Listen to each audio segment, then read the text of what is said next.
For over 900 days, we have seen Roman Reigns at the head of the table, but it's not been all sunshine and rainbows. You have to admit, WWE have kind of booked themselves into a corner. They've allowed him to rampage his way through most of the company's top talent, and his success has been his biggest downfall. But his run has given us some positives. I mean, it's shone a light on his counterparts like Sami Zayn, the Usos, and Solo Sikoa. But just think about it. After he drops the gold, what's left for him to do? You can't ignore the fact that history is repeating itself once again. The Rock, in his own words, explained how he went off to Hollywood after accomplishing everything in wrestling. So what's different here? Putting this title run to one side, he's already a Grand Slam champion, won the Royal Rumble, headlined WrestleMania 7 times, just one away from Hulk Hogan, and he's even beaten the Undertaker at WrestleMania. His new deal with the company hasn't done him any favours either. He's the highest paid earner with the flexibility to work a limited schedule, which for the most part doesn't sit well with fans, especially when you're the defending champion for both Raw and SmackDown. With a part of the fan base becoming exhausted with his run, I think it's time we take a look at why Roman Reigns is becoming a huge problem for the WWE.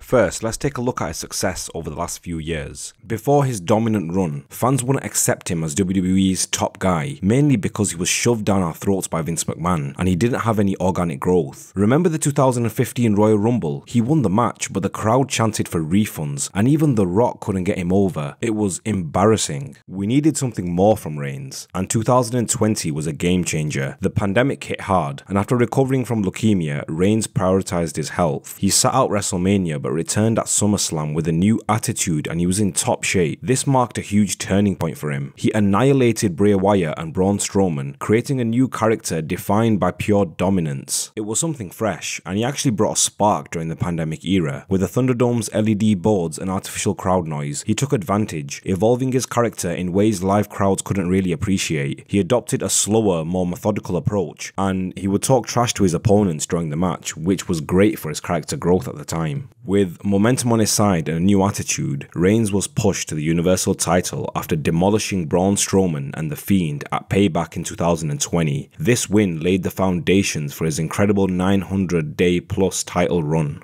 The new character just continued to evolve, and he would go on a run that would see him avoid a pinfall loss for over 3 years. Sure, he'd experienced some losses due to disqualification and in tag team matches, but no one has genuinely pinned Reigns since Baron Corbin in 2019's TLC pay-per-view. We've already mentioned how his run has helped other stars like the Usos, and early on, Reigns took on Jey Uso in an I Quit Hell in a Cell match and absolutely annihilated him. This feud not only cemented Reigns' heel gimmick, but also helped Jey Uso to finally show his talent as a singles competitor. After this, he'd go on to reach new heights, and would go on to become main event Jey Uso as we know him today. But the payoff from the feud also paved the way for the birth of the Bloodline, and positioned Roman as the tribal chief. Everything was looking great, and the next few months saw Reigns bulldoze his way through the entire roster, taking on Drew McIntyre, Kevin Owens, Daniel Bryan, Edge, Cesaro, Rey Mysterio, and even Big Match John, all of which could not dethrone him. And finally, his success can't be discussed without mentioning his feud with Brock Lesnar. Though the Usos helped along the way, Reigns' definitive win at SummerSlam ensured Lesnar could never challenge him for the gold again. Admittedly, it was one of the most entertaining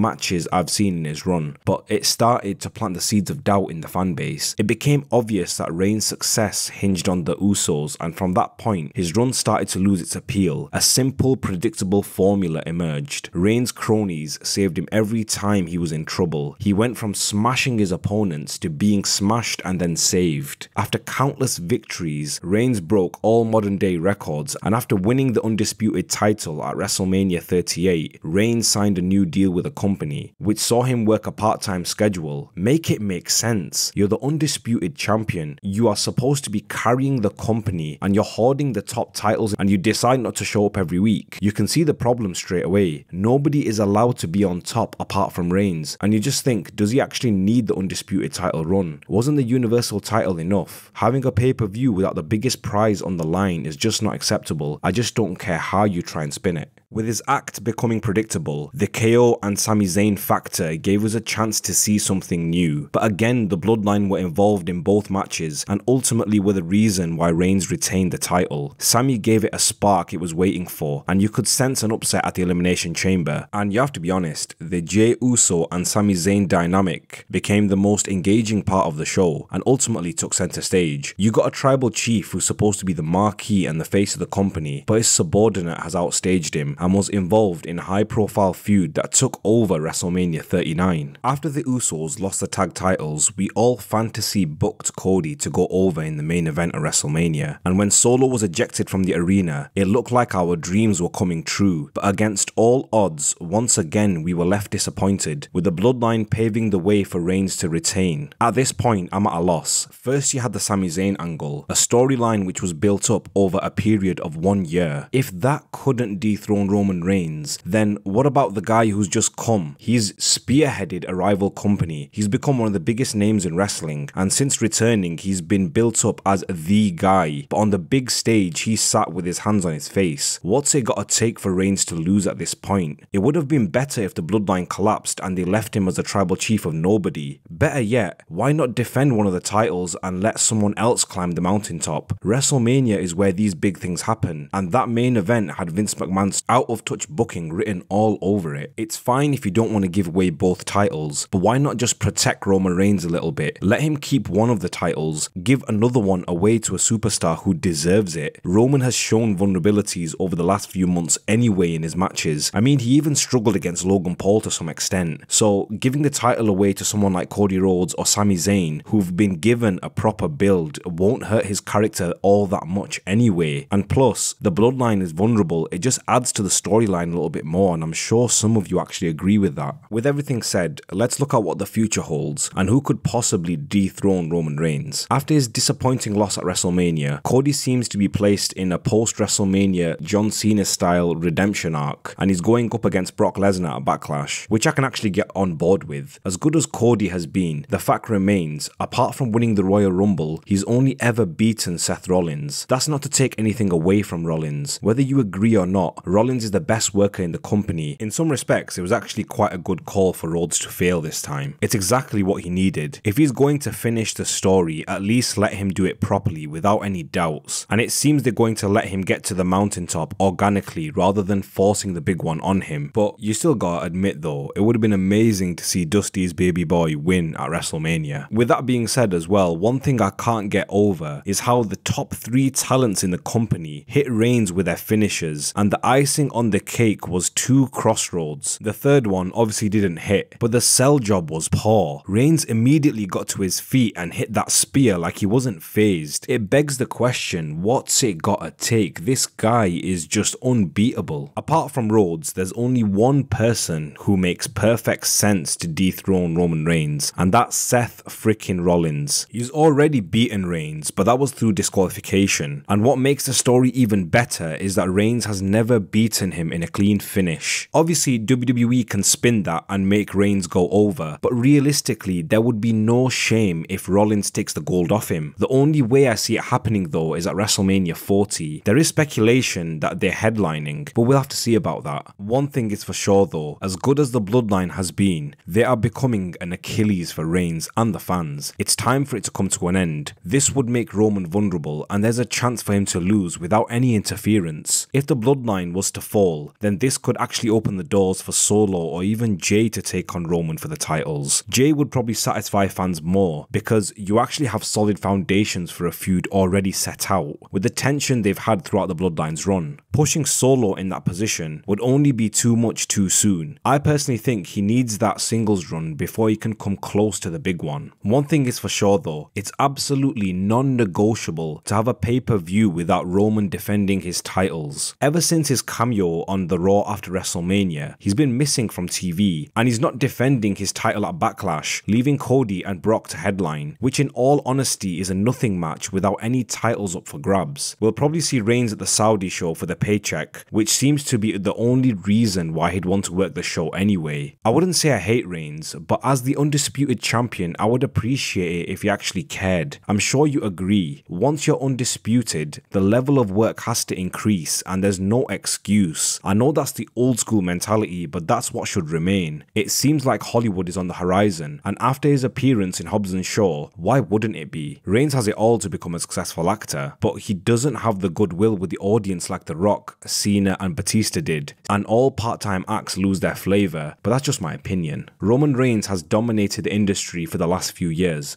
and after beating Cody, he's showing no signs of slowing down. With tension across the board in the roster, it's becoming difficult for anyone else to have the spotlight. Reigns' success is starting to become a problem for the WWE, and that's a fact. The fan base is catching on, and top talents like McIntyre won't renew their contracts because of the lack of opportunities at the top, and even Rollins has expressed his frustration. There's no doubt that Reigns has earned his spot, but he can only be at the top for so long. Who's he taking on next? Who's going to dethrone him? And how many days is he going to rack up before it's all said and done? Let me know your thoughts in the comments, and don't forget to Superman punch that subscribe button while you're at it. Thanks for watching this video, and if you liked it, then hit the like button. Make sure you subscribe to stay tuned for more wrestling content right here on Wrestling Real.